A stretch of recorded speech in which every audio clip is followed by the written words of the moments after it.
इतना महान संयम, इतनी तपस्या करते हुए भी वो कहते हैं ये ध्यान रखो हम लोगों के लिए। उन्होंने कई बार कहा कि वर्तमान में जो मोक्ष मार्ग चल रहा है, जो साधना की जा रही है, वह कौन सी साधना है? वो उनका कहना है ये केवल ओनली नर्सरी। सोचो, विचार करो, वो जो साधना कर रहे हैं वो स्वयं अपने लिए कह रहे हैं ये केवल नर्सरी है, क्योंकि बहुत लंबा चौड़ा मोक्ष मार्ग है, उसको तय करना है।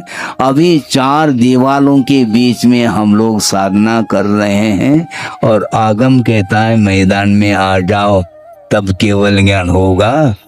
हैं? केवल ज्ञान खेल थोड़ी है। केवल ज्ञान यदि हवेली में होता तो तीर्थंकर बाहर क्यों निकले? ये बहुत बड़ा प्रश्न चिन्ह है। उसी भाव से उनको मुक्ति मिलेगी ये तय है। इसके उपरांत भी हवेली छोड़ करके वन की ओर विहार क्यों किया, ये बहुत बड़ा प्रश्न है। इससे स्पष्ट है हवेली में बैठ करके यदि केवल ज्ञान हो जाए तो फिर कहना ही क्या।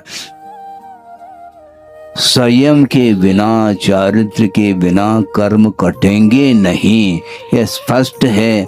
इसलिए गुरुदेव ये कहते हैं कि जब वर्तमान का यह मोक्ष मार्ग ये नर्सरी है तो आगे क्या होगा।